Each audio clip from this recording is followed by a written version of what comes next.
Et avant de lire le passage, est-ce que vous avez déjà couru un marathon? Qui c'est qui a déjà couru un marathon ici? C'est bon, j'ai gagné. Moi, j'ai couru un marathon. Jadis, genre lorsque j'étais jeune et beau. Donc, je ferai un petit peu référence à cette expérience pour illustrer certaines choses. Aujourd'hui, on va considérer l'idée d'une épreuve d'endurance, d'une course, de quelque chose sur le long cours. Et ça va être utilisé par Paul pour illustrer notre vie en tant que chrétien. Est-ce que tu peux baisser juste un chouïa? Et donc, lisons ensemble. On va lire le passage que nous avons regardé avec James la semaine dernière. Donc, on va lire à partir du verset 1 pour se remettre dans le contexte. Philippiens 3, verset 1. « Maintenant donc, mes frères et sœurs, réjouissez-vous dans le Seigneur. Je n'hésite pas à vous écrire les mêmes choses, et cela contribue à votre sécurité. Faites attention aux chiens, faites attention aux mauvais ouvriers, faites attention aux faux circoncis. En effet, les vrais circoncis, c'est nous, qui rendons notre culte à Dieu par l'Esprit de Dieu, qui plaçons notre fierté en Jésus-Christ, et qui ne mettons pas notre confiance dans notre condition. Pourtant, moi-même, je pourrais mettre ma confiance dans ma condition. Si quelqu'un croit pouvoir se confier dans sa condition, je le peux encore. Plus, j'ai été circoncis le 8e jour, je suis issu du peuple d'Israël, de la tribu de Benjamin, hébreu né d'hébreu. En ce qui concerne la loi, j'étais pharisien, du point de vue du zèle, j'étais persécuteur de l'Église. Par rapport à la justice de la loi, j'étais irréprochable. Mais ces qualités qui étaient pour moi des gains, je les ai regardées comme une perte à cause de Christ. Et je considère même tout comme une perte à cause du bien suprême qu'est la connaissance de Jésus-Christ, mon Seigneur.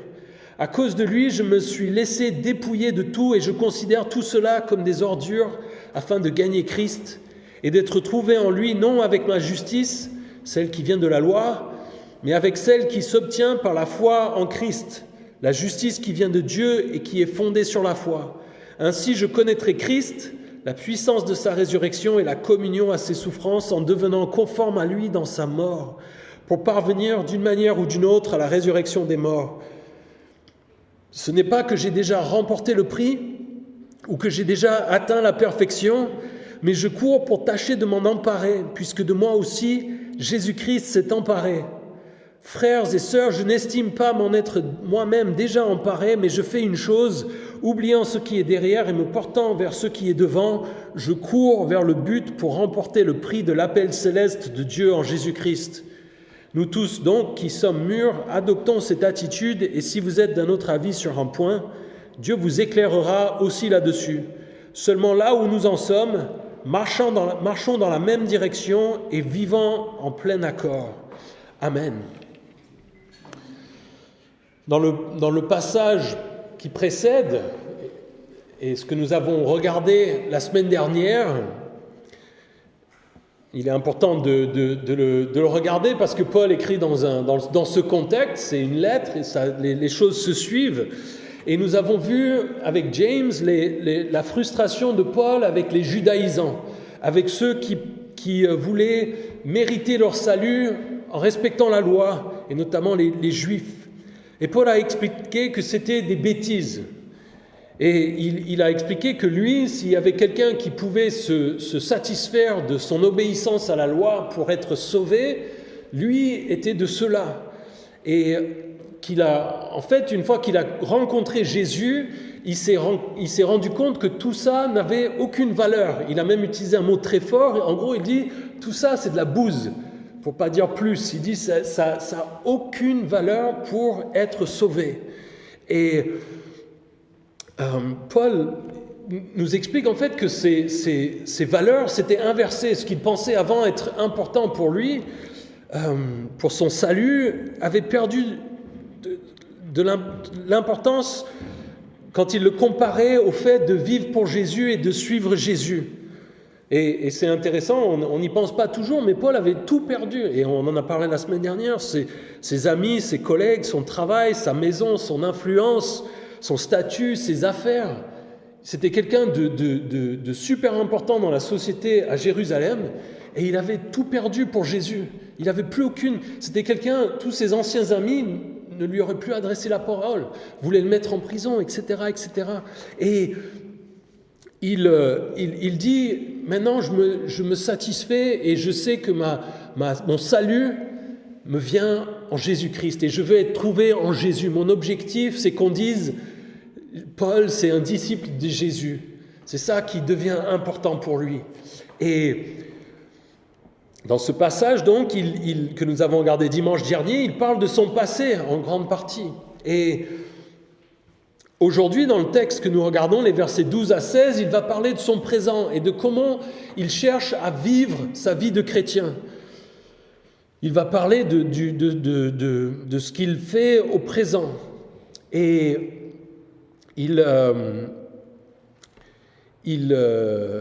c'est quelque chose qui est très riche et qui est un exemple très important pour nous qui sommes chrétiens.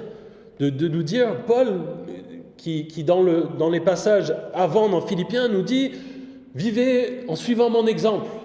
Et donc il faut regarder l'exemple de Paul. Et Paul ici explique comment il vit pour Jésus. Et il dit donc au verset 12, « Ce n'est pas que j'ai déjà remporté le prix ou que j'ai déjà atteint la perfection, mais je cours pour tâcher de m'en emparer, puisque de moi aussi Jésus-Christ s'est emparé. Frères et sœurs, je n'estime pas m'en être moi-même déjà emparé, mais je fais une chose, oubliant ce qui est derrière et me portant vers ce qui est devant, je cours vers le but pour remporter le prix de l'appel céleste de Dieu en Jésus-Christ. » Paul utilise l'image d'un athlète engagé dans une course pour décrire sa vie avec Jésus, sa vie de disciple en Jésus. Et la course, c'est une image que Paul utilise à plusieurs reprises dans ses lettres. On peut lire, vous pouvez les noter ou vous y tourner si vous êtes rapide, sinon je les lirai moi, dans Actes 20, les versets 23 à 24, il dit « Je sais seulement que de ville en ville, l'Esprit Saint m'avertit que des liens et des souffrances m'attendent. Mais je n'y attache aucune importance et je ne considère pas ma vie comme précieuse pourvu que j'accomplisse avec joie ma course. Et le ministère que le Seigneur Jésus m'a confié, annoncer la bonne nouvelle de la grâce de Dieu. » Paul, à ce moment-là, parle aux anciens à Éphèse. Il sait qu'il va être sans doute mis en prison et peut-être mis à mort. Et il dit, je m'en fiche. Ce que je veux, moi, c'est finir ma course. J'ai une course à finir, je veux la finir. À un autre endroit, Paul dit dans 1 Corinthiens 9, les versets 25 à 27, il dit « Tous les athlètes s'imposent toutes sortes de privations et ils le font pour obtenir une couronne qui va se détruire. Mais nous, c'est pour une couronne indestructible. Moi donc, je cours, mais pas comme à l'aventure, je boxe, mais non pour battre l'air. Au contraire, je traite durement mon corps et je le discipline de peur d'être moi-même disqualifié après avoir prêché aux autres. » Il dit, il y a un objectif, je suis comme un athlète et je cherche à finir, à arriver au bout de mon épreuve. Dans 2 Timothée 4, les versets 6 à 8, sans doute une des lettres que Paul a écrites vers la fin de sa vie, la dernière lettre, on pense qu'il est envoyé à Timothée. Il lui dit, « Pour ma part, en effet, je suis comme déjà sacrifié et le moment de mon départ approche. J'ai combattu le bon combat, j'ai terminé la course, j'ai gardé la foi. Désormais, la couronne de justice m'est réservée.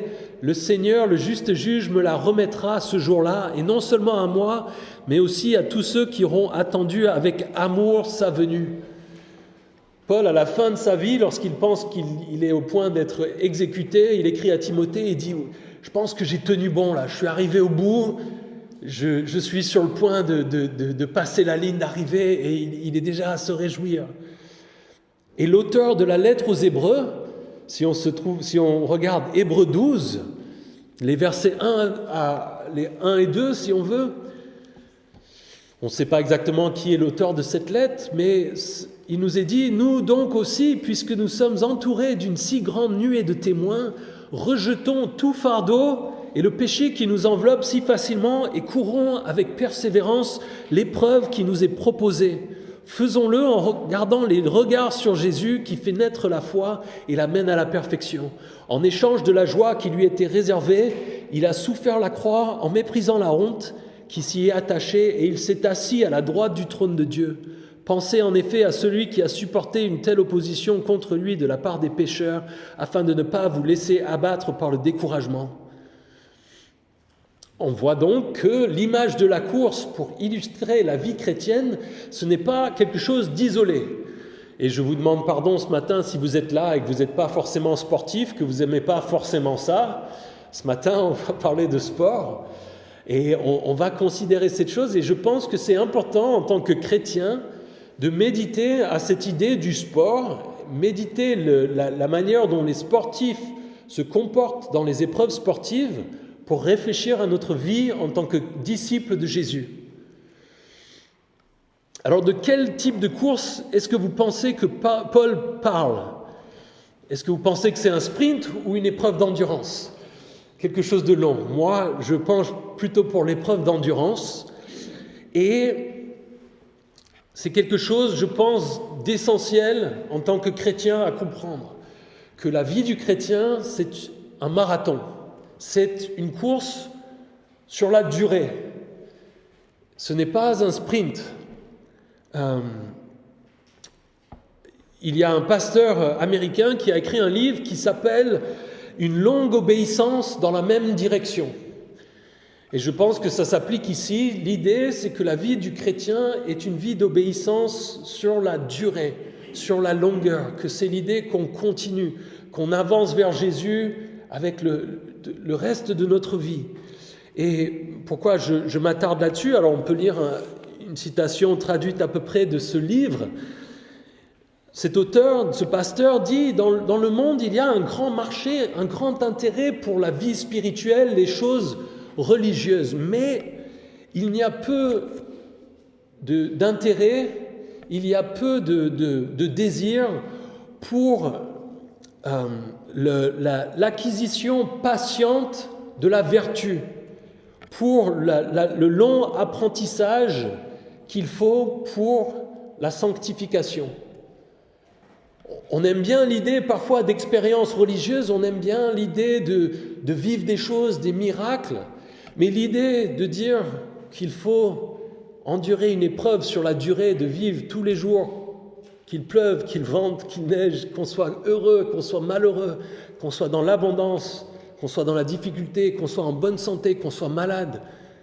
On doit continuer avec les disciplines simples de la foi et de la vie en Jésus. Ce n'est pas quelque chose qui est attrayant, parce que c'est difficile. Et c'est, je pense, quelque chose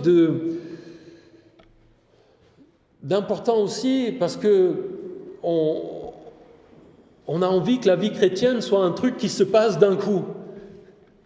Que tout d'un coup, on se réveille un matin et qu'on soit arrivé. On espère, on prie parfois que Jésus change ma vie. Et dans ma tête, souvent quand je prie ça, il y a l'idée, oui Seigneur, que demain je me réveille et je sois un homme différent, que je sois zélé pour toi, que j'ai sur le cœur, que je me comporte différemment, que ces péchés, ces difficultés, peut-être les choses autour de moi, qu'elles disparaissent. Et la réalité, Dieu peut faire ça, peut changer des choses en un instant, et parfois il le fait dans sa grâce, suivant son plan.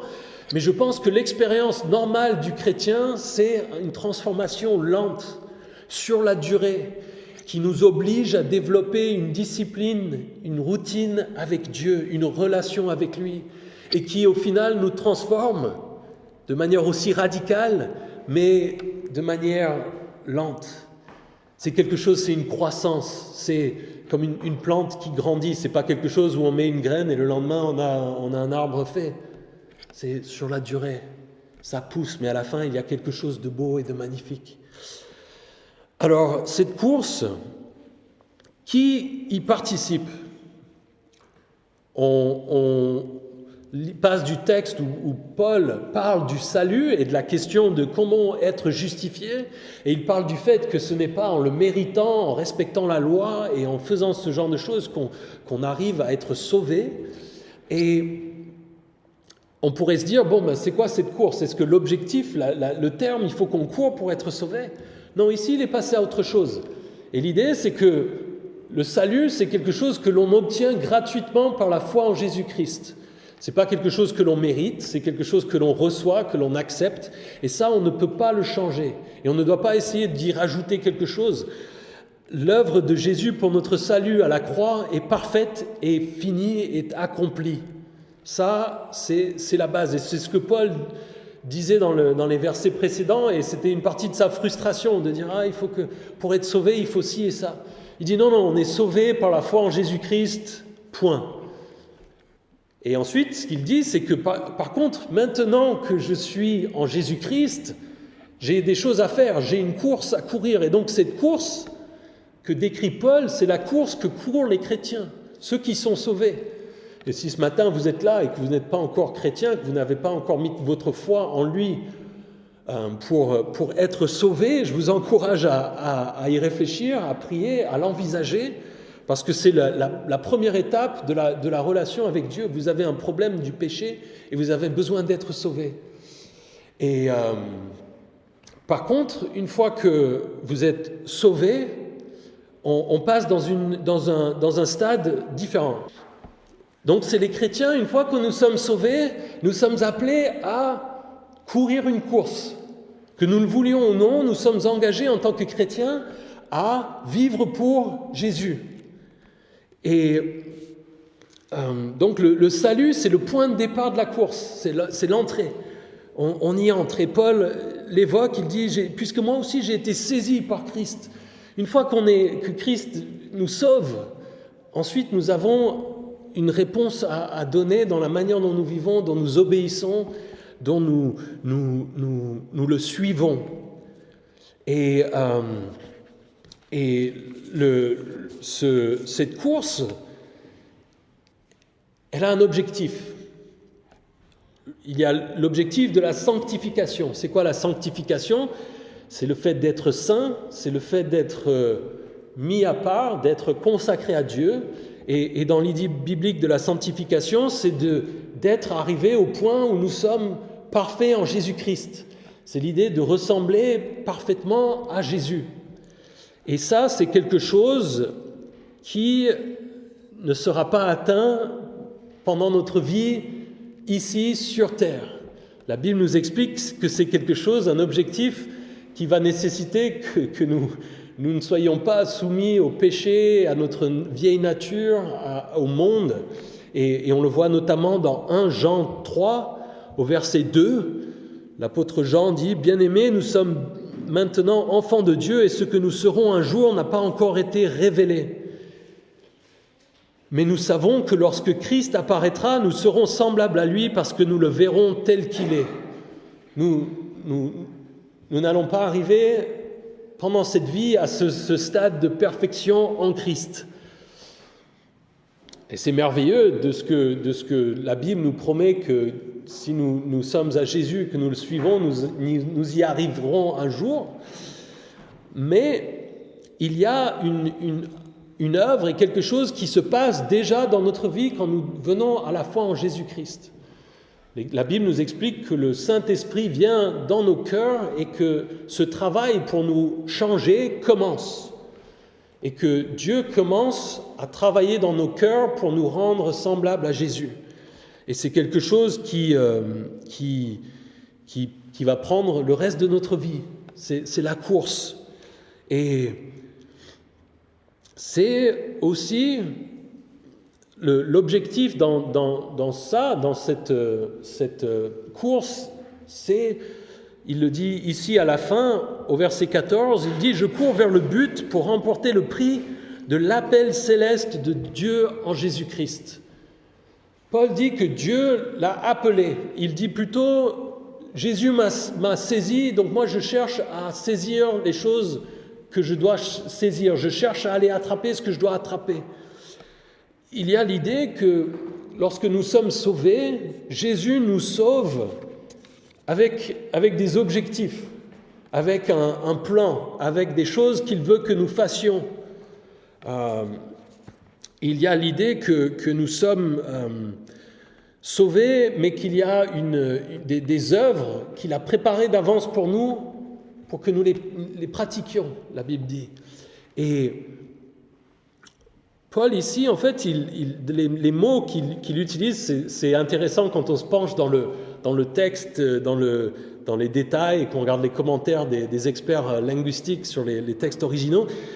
Ici, le texte, Christ s'est emparé de moi. Alors on comprend que s'emparer de quelque chose, que ça peut être un peu violent, mais la plupart des gens disent ici, le terme et la manière dont c'est décrit, c'est quelque chose de très fort et à la limite du violent. Paul est en train de dire, Jésus m'a attrapé comme un rugbyman plaque quelqu'un. Il est en train de dire, moi j'étais là et Jésus est venu et il m'a plaqué. Il m'a défoncé, quoi. Il m'a eu par les deux bras, Vous avez vu comment ça se passe dans les matchs de rugby. On pense à notre ami Chabal qui plaquait de manière violente et où on s'extasiait devant ça parce qu'on était pour l'équipe de France. Mais il y a quelque chose ici où il dit « Jésus est venu me chercher avec force. Et parce que Jésus a fait ça, moi, je veux me retourner et faire ce pourquoi Jésus m'a appelé avec la même motivation, avec la même intensité. Je veux y aller. » Alors, quelles sont les choses pour lesquelles Jésus a sauvé Paul ? La Bible nous dit que quand Jésus nous sauve, il fait de nous de nouvelles créatures. On parle de cette sanctification, que Dieu veut travailler en nous pour que nous ressemblions à lui, que nous devenions parfaits comme lui. Paul, lors de sa conversion, qui était une conversion radicale, si vous connaissez pas l'histoire, ça se trouve dans Acte 9. Je ne lirai pas tout le détail, mais on pourra lire le Acte 9, les versets 15 et 16.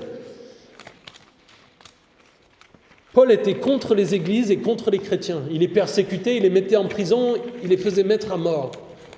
Et il est sur un cheval et il va vers une ville qui s'appelait Damas. Et son objectif, c'était d'aller à Damas et d'attraper des chrétiens et de les mettre en prison. Et lorsqu'il est en train de se déplacer avec cet objectif en tête, il a une lumière qui vient l'éblouir, qui le rend, il tombe de son cheval, et c'est Jésus lui-même qui se présente à lui en personne. Et alors il y a un récit, il est aveugle, il y a un chrétien que Dieu invite à aller le chercher, malgré le fait qu'il était un ennemi de l'Église, et ce personnage Ananias est hésitant, et Dieu lui dit, donc c'est Acte 9, 15 et 16, il lui dit « Vas-y, car cet homme est un instrument que j'ai choisi pour faire connaître mon nom aux non-juifs, aux rois et aux Israélites. Je lui montrerai tout ce qu'il doit souffrir pour moi. » Jésus donne son objectif, son appel concernant Paul et ce qu'il veut en faire. Il veut en faire un témoin, il veut l'utiliser pour en amener d'autres à la foi, il l'appelle à souffrir pour lui, et un autre appel dont on a parlé la semaine dernière et dont nous reparlerons la semaine prochaine, c'est l'idée qu'il appelle à une résurrection d'entre les morts et une vie éternelle. Et c'est ce qui s'applique à Paul, s'applique aussi à nous. Ces choses, peut-être pas avec la même on va dire influence ou signification historique qu'un personnage comme Paul a pu avoir, mais tous les chrétiens, nous sommes appelés, quand nous sommes sauvés, à devenir de nouvelles créatures, à être rendus semblables à Jésus-Christ, à être des témoins, à être utilisés pour que d'autres viennent à la foi en lui, à souffrir pour Jésus et à avoir cet espoir de la vie éternelle avec lui. Et donc Paul dit, je vois ces objectifs et je veux m'en emparer comme un rugbyman qui vous court derrière. Je vais tout donner. Un rugbyman, quand il court derrière le gars qui doit planquer, il pense à rien d'autre. Je peux vous dire qu'il n'est pas en train de se demander si ses cheveux sont comme il faut ou si... Non, tout son être est concentré sur l'objectif. Et c'est intéressant ici, cette notion de récompense ou de prix. La Bible nous dit, alors nous sommes sauvés par la foi en Jésus-Christ, et c'est quelque chose que l'on accepte, que l'on reçoit, et tous les chrétiens, tous ceux qui suivent Jésus, qui mettent leur foi en lui pour leur salut, seront sauvés. Et la Bible va un peu plus loin et dit, il y a le minimum syndical, vous serez sauvés. mais il y a quelque chose de plus que vous pouvez aller chercher. Et la Bible nous exhorte à plusieurs endroits à dire, vous arrêtez pas à ça. Cherchez à obtenir ce truc en plus. Vous avez l'opportunité d'aller chercher quelque chose, de vivre pour Jésus, c'est ce qu'il veut, il vous le demande. Et on le voit notamment dans 1 Corinthiens 3, au verset 13 à 15. Paul nous dit « L'œuvre de chacun sera dévoilée, le jour du jugement la fera connaître, car elle se révélera par le feu, et l'épreuve du feu indiquera ce que vaut l'œuvre de chacun. Si l'œuvre que quelqu'un a construite sur le fondement subsiste, il recevra une récompense. Si son œuvre brûle, il perdra sa récompense, lui-même sera sauvé, mais comme au travers d'un feu. » Il y a l'idée ici qu'on peut arriver au ciel juste, ou on peut arriver au ciel avec une récompense en plus. Et on ne saisit pas toute la signification, le pourquoi, ou ce que ça va impliquer exactement une fois au ciel. Mais la Bible, et ce n'est pas que Paul qui en parle, il en est question dans Hébreux, dans 2 Jean, dans Colossiens, Paul, dans Matthieu et Luc, lorsque Jésus parle pendant le sermon sur la montagne, il parle de cette idée d'aller chercher, qu'il y a des récompenses, que ça doit être une partie de notre objectif en tant que chrétien. Et même dans l'Apocalypse, au verset 22-12, « Voici, je viens bientôt et j'apporte avec moi ma récompense pour traiter chacun conformément à son œuvre. » Donc il y a une récompense à aller chercher en tant que chrétien. Et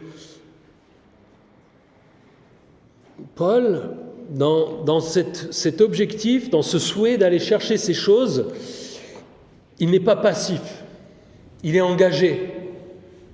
Paul, il ne se réveille pas le matin en se disant « Oh, j'espère que je vais avoir envie de lire la Bible ce matin. Jésus, je te prie de me donner la motivation de faire ce que je sais que je dois faire. Ah ben ce matin, j'ai pas eu envie, bon ben tant pis, ça viendra le lendemain. Ah Jésus, je prie que tu me réveilles de manière miraculeuse pour que je puisse aller à l'église ou me réveiller suffisamment tôt pour prier.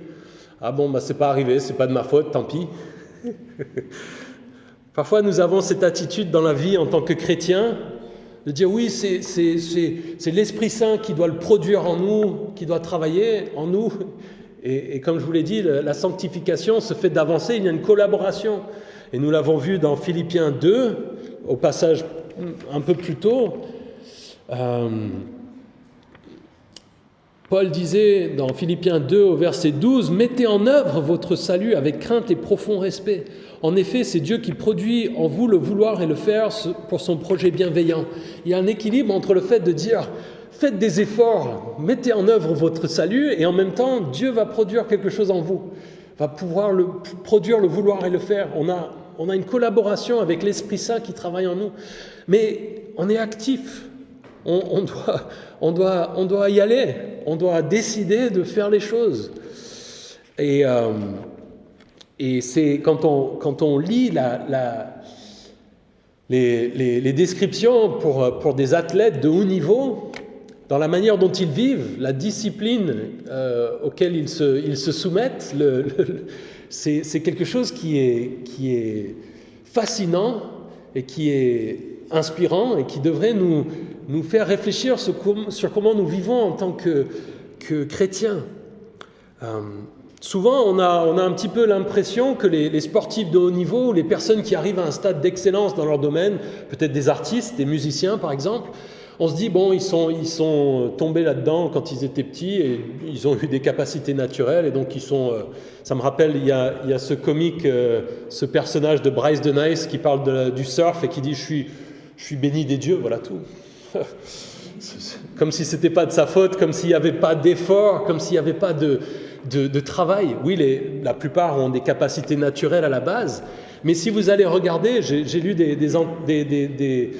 j'ai lu des articles sur certains, moi j'aime bien le football, sur les footballeurs, et des fois on regarde les matchs et on se dit bon, c'est des gars qui gagnent des millions et qui font la bringue et qui, bon, alors ils sont peut-être pas recommandables dans leur vie personnelle à d'autres niveaux, mais c'est des gens qui se soumettent à une discipline, à un travail, à une rigueur qu'on aurait beaucoup de mal, vous et moi, à adopter dans nos vies.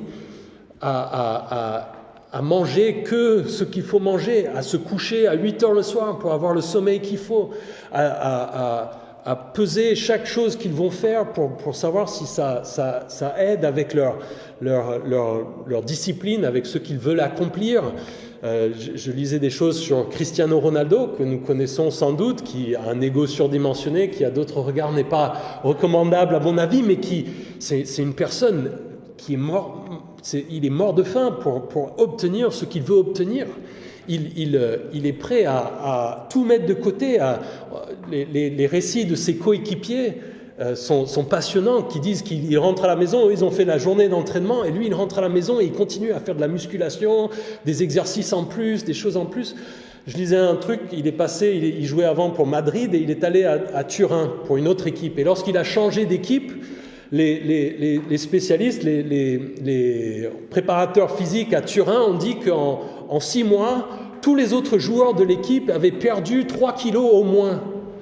Parce que quand il est arrivé et qu'ils ont vu la manière dont il travaillait, ils se sont rendus compte, waouh, d'accord, pour arriver au niveau d'excellence d'un gars comme lui, c'est pas juste ah ça y est, je suis arrivé, je suis pro, voilà, je suis dans la bonne équipe. Non, il travaille d'une manière incroyable, avec une férocité pour arriver. Et Paul ici utilise cet exemple. Il dit, je veux avoir cette discipline, ce désir, cette concentration pour ma vie en Jésus. C'est la même chose, on pourrait parler de musiciens ou d'autres célébrités dans certains domaines. Parfois, on a l'impression que voilà, ils sont tombés dedans, et puis voilà tout. Je me souviens, on avait deux Américains musiciens. Un dimanche, on chantait, et tout d'un coup, il y avait des voix d'anges dans le fond. Et après le culte, ils sont venus me parler. Et ils étaient à Nice pour 2 mois pour préparer une tournée mondiale avec une artiste qui s'appelle Shadé, dont vous avez sûrement entendu des morceaux à la radio. Et qui est quelqu'un au niveau musical, il faisait une date de 80 dates de par le monde pendant 1 an, et donc vous imaginez que c'était des musiciens doués, qui avaient des capacités naturelles. Elle aussi, c'était pas le début de sa carrière, et pourtant, ils m'ont dit, ils étaient là pour 2 mois, et en gros, ils répétaient tous les jours, et c'était autant qu'il le fallait, quoi. Et ils me disaient, bon, on sera là à l'église quand on pourra, mais s'il faut qu'on répète, on répète.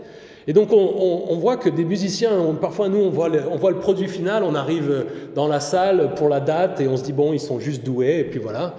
Ces gars-là, ils ont travaillé tous les jours pendant 2 mois, sans tout ce qu'il y avait avant pour préparer cette tournée, un truc d'1 heure, 1 heure et demie. Le dimanche matin, ça dure 1 heure et demie. Je vous garantis que moi je passe pas 2 mois à me préparer pour ce qui se passe ici. On comprend l'attention, la concentration. Et ça me fait penser cette idée de concentration, de consécration. Quand on pense à l'idée de courir un marathon, on ne doit pas partir dans la mauvaise direction. On doit faire attention de ne pas être distrait par d'autres choses. Je vous disais, un rugbyman qui court derrière sa proie, il n'est pas en train de vérifier qu'il tourne bien la tête pour les caméras. Non, il est concentré sur son objectif.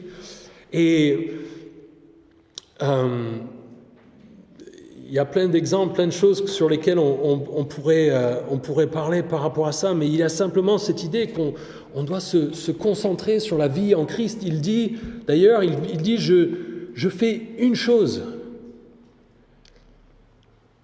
Verset 13, « Mais je fais une chose. » Et il dit, « Oubliant ce qui est derrière et me portant vers ce qui est devant, je cours vers le but. » Et ce qui est intéressant ici, c'est que la chose qu'il fait, c'est courir.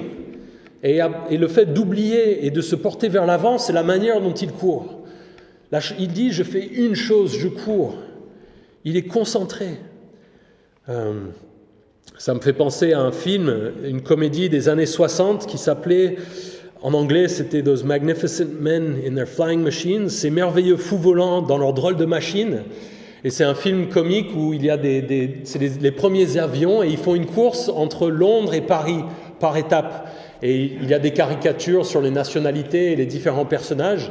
Et Et c'est assez marrant parce que bon, ils font par étapes par exemple, le Français est un séducteur invétéré et donc lui, il perd la course parce qu'il est toujours distrait, il est toujours en train d'aller draguer quelqu'un et donc il en oublie de courir la course. Et il y a d'autres choses, d'autres caricatures marrantes. Et au final, celui qui gagne, c'est pas celui qui est le plus fort ou le meilleur, mais c'est celui qui était concentré et qui fait la course jusqu'au bout. Et c'est un peu l'histoire de la lièvre et de la tortue. C'est le fait de continuer. Il y a plein d'exemples. Moi, j'ai un ami aussi auquel ça me fait penser qui se passionne de manière fanatique pour des choses, mais pendant 6 mois. Et après, il passe à autre chose et le truc d'avant, il ne le fait plus jamais, quoi.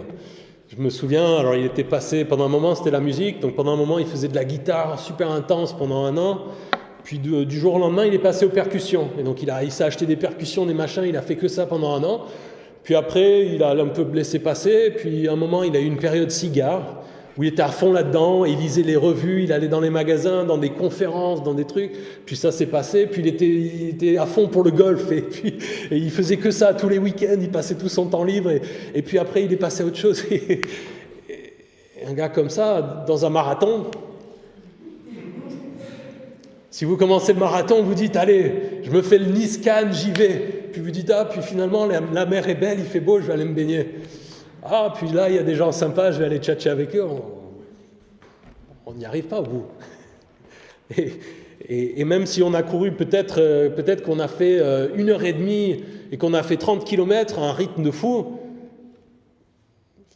si on n'arrive pas au bout, en regard de faire un marathon, ça ne sert à rien. Et la foi chrétienne, il y a cette idée, il faut aller jusqu'au bout. Et il faut persévérer, il faut endurer.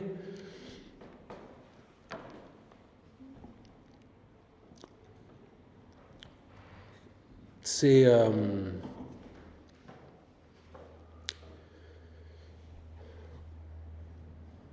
difficile parfois de continuer à endurer, mais la Bible nous dit continuez. Et un peu comme avec un marathon, c'est intéressant de courir un marathon.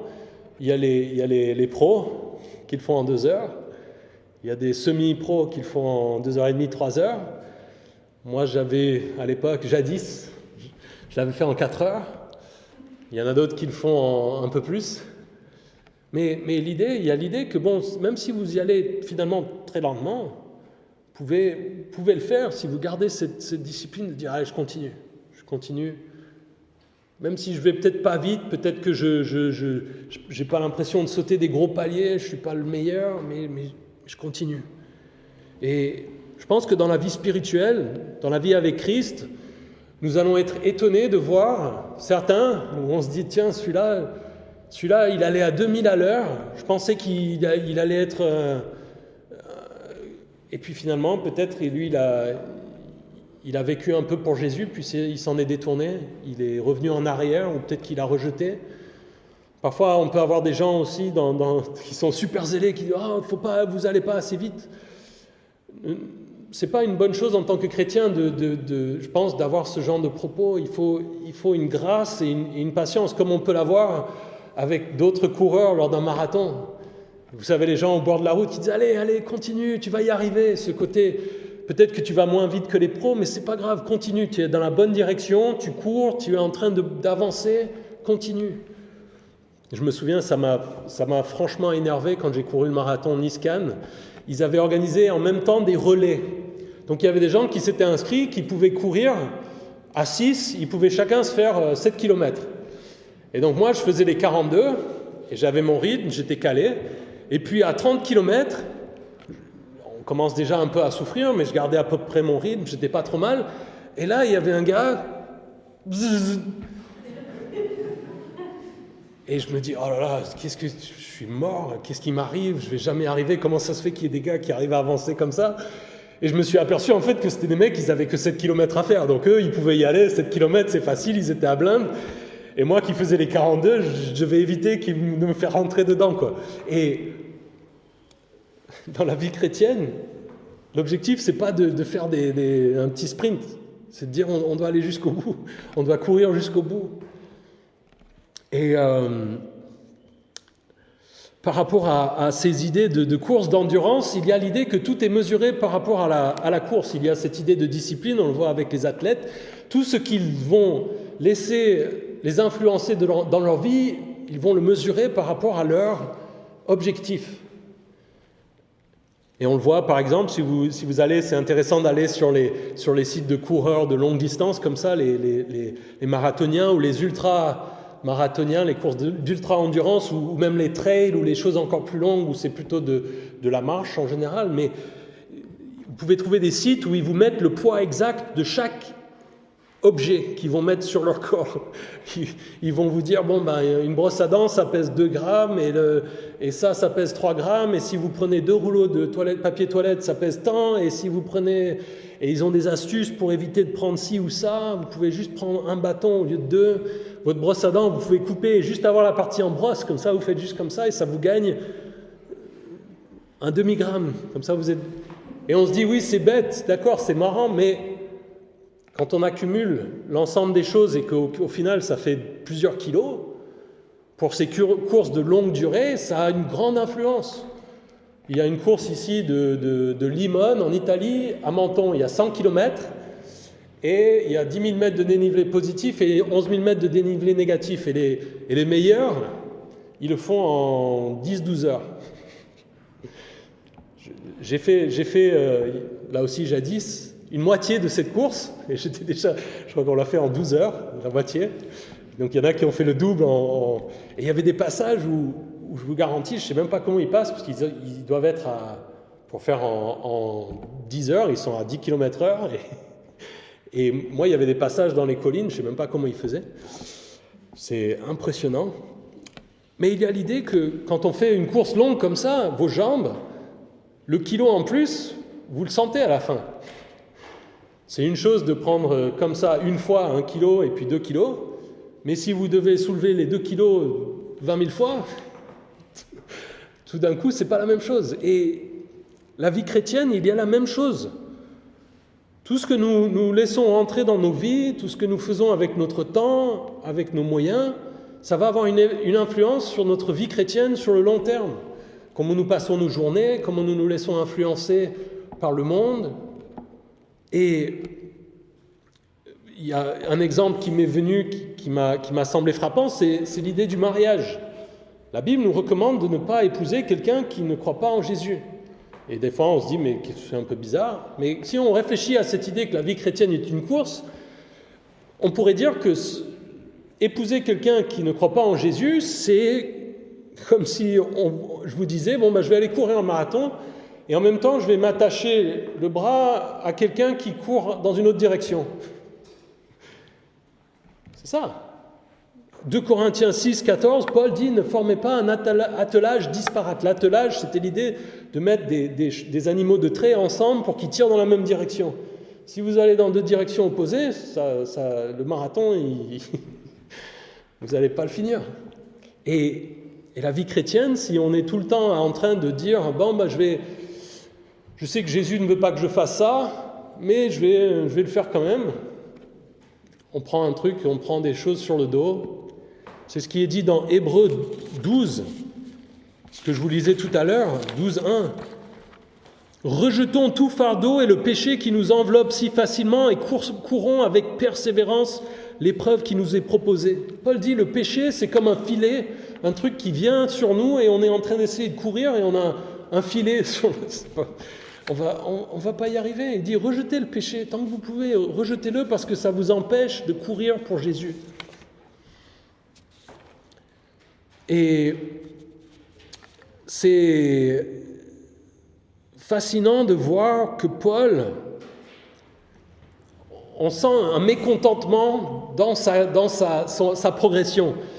Si je vous dis dans Philippiens 3, quand il dit « Je n'ai pas encore remporté le prix, je n'ai pas atteint la perfection. J'essaye de l'attraper, mais j'y suis pas encore. Je n'estime pas m'en être moi-même déjà emparé. » Un commentaire que je lisais là-dessus nous disait « Un saint mécontentement de soi est le premier pas vers le progrès dans la vie chrétienne. » Il sait, il a l'assurance de son salut, mais Paul dit « Je ne suis pas encore arrivé à la fin de ma course, j'ai encore des progrès à faire. J'ai encore des efforts à faire pour vivre comme Jésus le veut. C'est à noter parce que c'est Paul. Si on devait faire un top 10 des chrétiens qui ont le plus accompli pour Dieu dans l'histoire de l'humanité, on pourrait sans doute peut-être mettre Paul dans cette catégorie-là, si on pouvait faire ce genre de catégorie. Évidemment, c'est par la grâce de Dieu, mais c'est quand même Paul. Et Paul nous dit, je ne me satisfais pas de là où j'en suis. Paul, le théologien, celui qui a écrit le tiers du Nouveau Testament, nous dit « J'ai encore des progrès à faire, j'ai encore des choses à comprendre, j'ai encore des choses à faire pour Jésus. » Je suggère qu'aucun d'entre nous ne peut regarder ce texte et dire « Moi, par contre, je suis arrivé, c'est bon. » Paul, désolé pour toi, mais moi, je suis arrivé au stade où je peux me reposer sur mes lauriers maintenant. Et d'ailleurs, c'est une mise en garde. Si un leader dans l'Église, un pasteur, quelqu'un qui est responsable, doit faire attention de ne pas croire qu'il est arrivé. Et vous devez aussi, vous, en tant que chrétiens, et tous ensemble, nous devons comprendre que dans cette vie, nous n'y arriverons pas, entre guillemets. Ce qui n'est pas quelque chose qui doit nous désespérer, mais qui doit nous donner une humilité, de dire nous devons tous continuer à avancer. Nous sommes tous ensemble, pas encore arrivés, avec Paul. Et vous devez enlever aussi de votre tête l'idée que un jour, ah Seigneur, dans 6 mois, si je lis la Bible et que je comprends tout, alors je serai tranquille. Ça n'existe pas. Ne croyez pas qu'un tel ou un tel, et si quelqu'un vous fait croire ça, c'est faux. La vie chrétienne, il n'y a pas un stade où on dit « ça y est, je suis arrivé, j'ai tout compris de tout. Ma vie est parfaite en Jésus-Christ. Je fais tout ce qu'il veut toujours. » Non. Personne, aucun chrétien ne peut vous dire ça. Nous devons tous avoir une humilité, l'humilité de Paul de dire « je ne suis pas encore arrivé, j'ai encore des choses à faire. » Et c'est quelque chose, en le disant comme ça, on peut se dire « ouh, c'est décourageant », mais c'est beau en même temps, et ça me fait penser, moi, quand j'ai couru, et il va en reparler après, il y a une notion de « nous courons ensemble ». On est ensemble, on est tous, il le dit après, tous au point où nous sommes arrivés. On est peut-être à différents niveaux, mais on s'encourage. Moi j'ai couru le marathon, les autres, tout le monde s'encourage, il y a une excitation. Personne ne court, moi en tout cas j'ai vu personne lors de ce marathon dire « j'espère que celui-là il ne va pas arriver au bout. Je vais aller lui mettre un croche-patte en espérant qu'il ne va pas finir.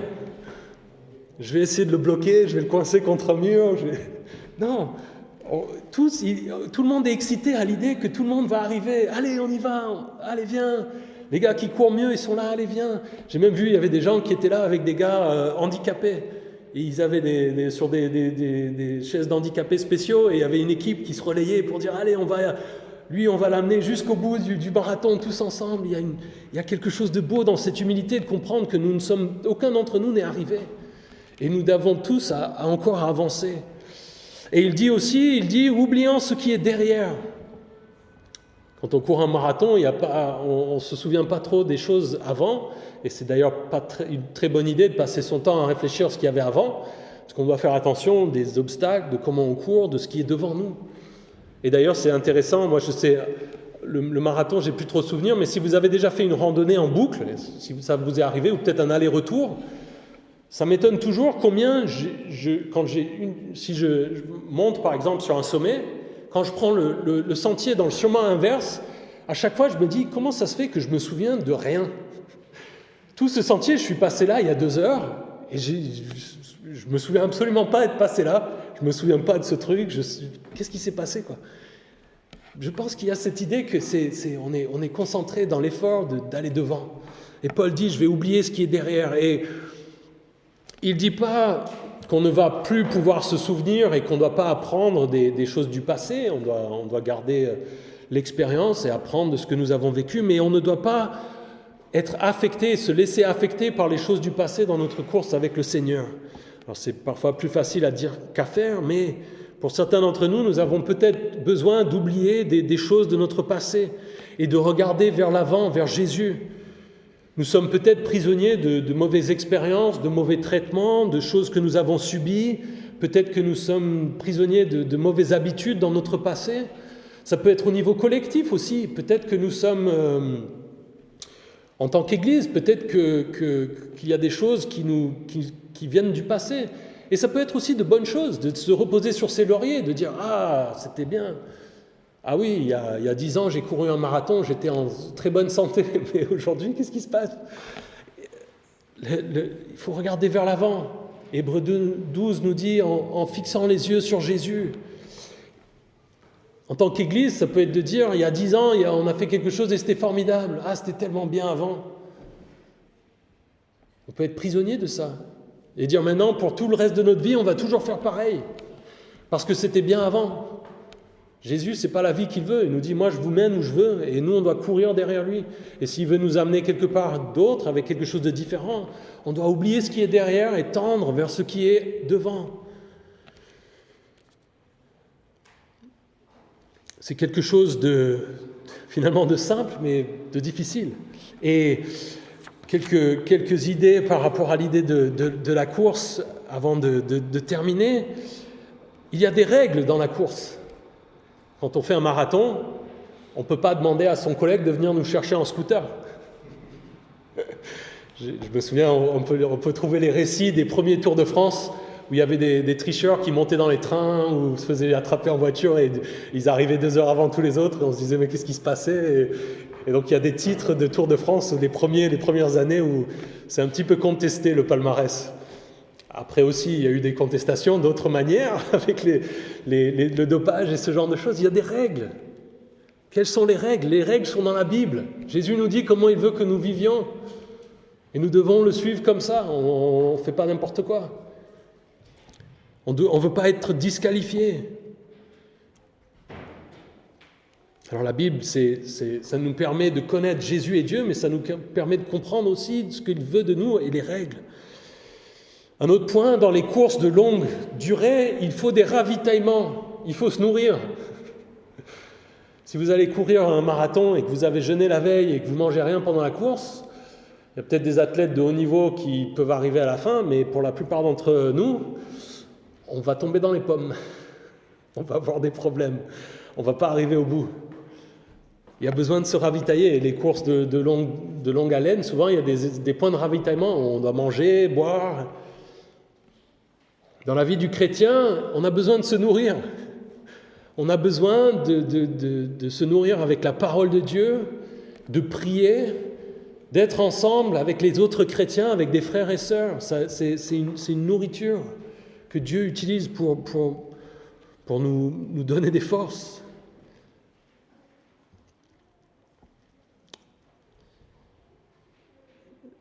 Dans les courses de longue durée, on doit faire attention à ses émotions, à ses sentiments. Quand vous courez, et avec les marathons, il parle d'un truc qui s'appelle le mur. Physiologiquement, il y a quelque chose qui se produit. Pour la plupart des gens, c'est aux environs du 28e, 30e kilomètre sur 42. Donc, vous avez fait les 2/3 de la course. Et ce qu'ils disent, c'est que nos muscles, pendant la première partie de la course, ils fonctionnent en consommant le sucre qui est présent dans le sang, qui est déjà en forme rapide pour être brûlé par nos muscles. Et pour la plupart d'entre nous, quand nous arrivons à cette distance, on a épuisé cette source d'énergie.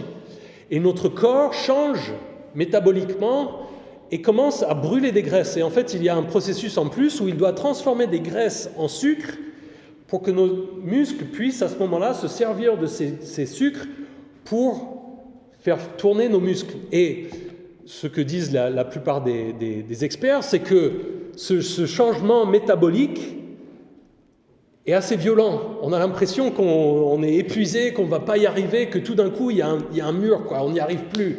Et quand on se prépare pour un marathon, la plupart des livres, des guides que j'ai trouvés quand je me préparais pour ça, disaient « Il est très bon, si vous le pouvez, avant la course, le jour J, faire une course, peut-être un mois avant, où vous dépassez cette limite, pour que vous sentiez ce que ça va vous faire, pour que le jour de la course, quand ça vous arrive, vous ne vous arrêtiez pas. Parce que pendant la course, vous êtes en train de courir et ce truc-là vous tombe dessus, vous avez fait 2/3, vous avez fait 30 bornes, vous dites « Ah, je suis épuisé, je ne vais jamais arriver au bout. Il me reste encore 2 heures de course. Avec comment je me sens maintenant, comment est-ce que je vais arriver au bout? Les émotions et les sentiments pour les épreuves d'endurance, les athlètes de haut niveau en général, c'est quelque chose qu'ils combattent. Et je pense que dans la vie chrétienne, nous devons faire attention aux émotions, parce que nos émotions sont en règle générale de mauvais indicateurs par rapport aux réalités de Dieu. Quand nous vivons pour Dieu, que nous sommes... Est-ce que tous les matins, vous arrivez devant votre Bible et vous dites « Oh, génial, j'ai envie de... Dieu est bon, je veux lire la Bible ». Tous les dimanches, vous êtes là, vous dites « C'est formidable, je vais louer le Seigneur, il est toujours bon, tout le temps ».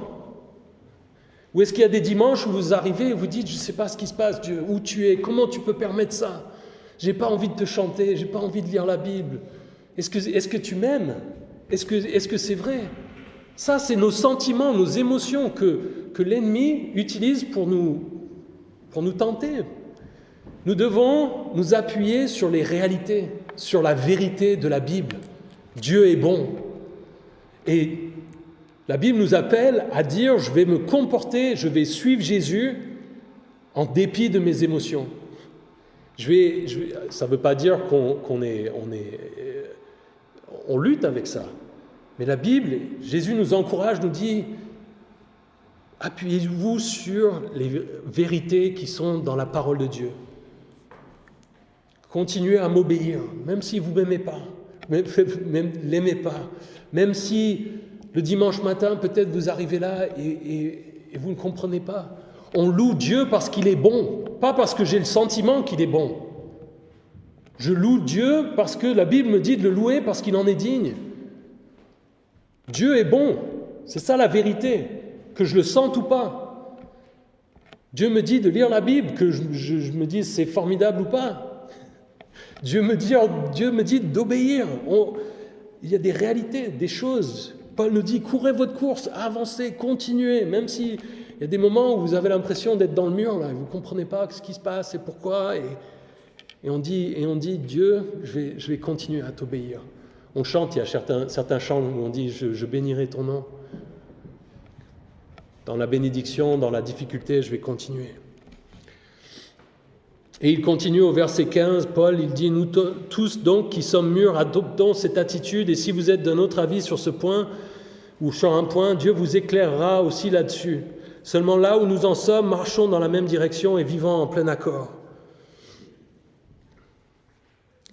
On pourrait presque y voir une contradiction ici quand il dit « nous qui sommes mûrs ».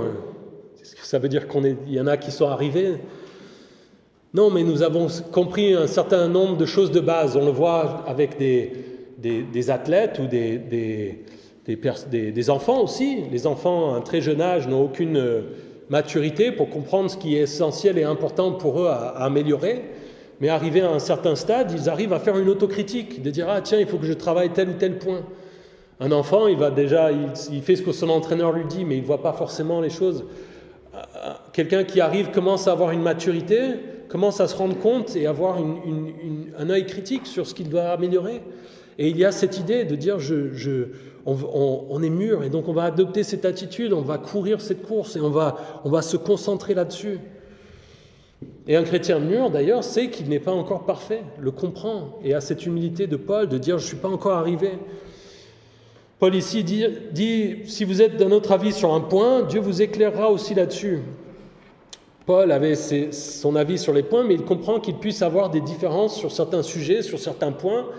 Il dit bien que je cherche à vous convaincre, je comprends et je laisse ça à Dieu, qu'il s'occupe de ces points, on va dire, autres, où il peut y avoir des désaccords. Mais il dit seulement là où nous en sommes, marchons dans la même direction et vivons en plein accord. Paul les appelle à une unité dans cette course, à dire continuons ensemble.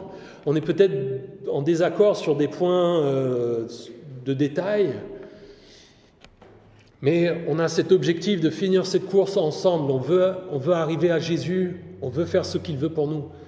Il y a peut-être des gens qui vous disent quand je cours le marathon, il y a les amateurs, c'est une mode récemment de gens qui disent que c'est mieux de courir pieds nus ou avec des semelles minimalistes, ou alors il y en a qui ont des grosses semelles, ou il y en a qui ont des chaussettes de compression, ou il y a peut-être des points de différence, mais Paul dit, mais soyez unis, vous comprenez que vous courez ensemble dans la même direction.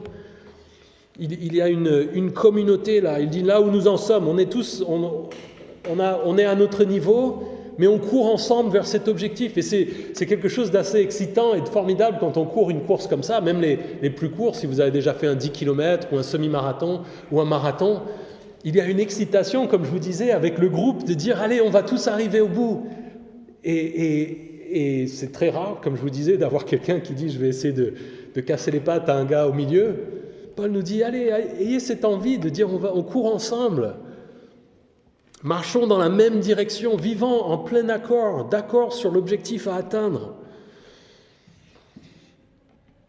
Et malheureusement, on le voit parfois dans l'Église qu'il y a des gens qui se détournent, qui quittent la foi ou qui changent d'avis ou qui, sur des éléments essentiels de la foi chrétienne, se mettent en désaccord et ça décourage. C'est comme si quelqu'un au milieu du marathon se met en travers et vous bloque la route ou tout d'un coup vous êtes en train de courir et vous avez tout un groupe qui se dit tiens, on va aller dans une autre direction. Je me souviens, c'était les JO à Sydney, je crois. À un moment, il y a un pauvre gars qui courait un marathon, qui est allé, les barrières étaient mal indiquées, il est allé dans le mauvais sens et il a été tapé par un tramway. Je ne sais pas si vous vous souvenez de cette image. Il en est sorti indemne, mais c'était choquant. Il est parti dans la mauvaise direction et parfois, la vie chrétienne, il y a des gens il y a des tentations, des personnes qui vont peut-être vous partir et on doit vivre et marcher dans la même direction ensemble, en plein accord. Et c'est formidable parce qu'il y a aussi de la grâce auprès de Jésus dans cette course, que parfois nous tombons, parfois nous nous trompons, parfois peut-être nous nous arrêtons. Et Jésus nous dit, mais venez à moi, et moi je vous restaure, moi je vous rétablis. Si vous confessez vos péchés, Jésus est fidèle et juste pour vous pardonner. Il y a une grâce auprès de Jésus. Parfois, dans cette vie de disciple de Jésus, on se trompe et il y a de la grâce et de l'amour auprès de Jésus pour revenir et pour se remettre en route. Donc courons ensemble, encourageons-nous les uns les autres à suivre Jésus, à avoir cette discipline, à avoir cette motivation. Soyons des frères et sœurs qui nous encourageons comme dans une course où on dit allez, on y va. Qu'on ait cette discipline pour soi de dire je veux arriver au bout, mais aussi je veux que mes frères et sœurs ici arrivent au bout. Prions.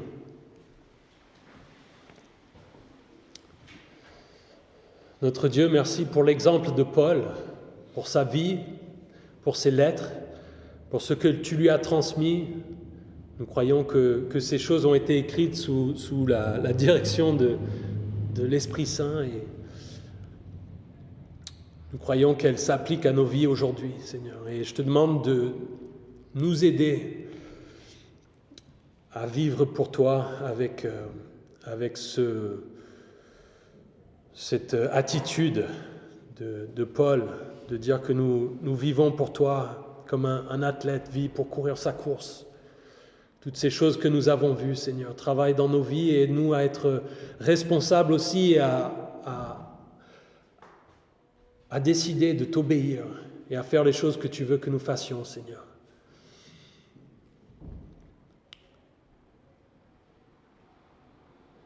Merci pour l'objectif qui est de te connaître, toi, notre Sauveur, notre Rédempteur, Dieu, que nous avons cet espoir de te ressembler et de vivre pour toujours avec toi. Aide-nous à méditer ces choses, Seigneur, à les comprendre et est-ce qu'elles travaillent dans nos vies pour nous changer, Seigneur. Aide-nous à changer aussi en entendant ces choses. Merci pour ce texte, merci pour mes frères et sœurs ici ce matin et merci pour ta grâce dans nos vies. Nous sommes sauvés par ta grâce, Seigneur, et il y a tellement de fois dans cette course où nous tombons, mais tu es fidèle et bon envers nous, Seigneur. Sois glorifié, sois content de comment nous vivons et de comment nous courons pour toi dans nos vies de disciples, Seigneur. En ton nom nous prions. Amen.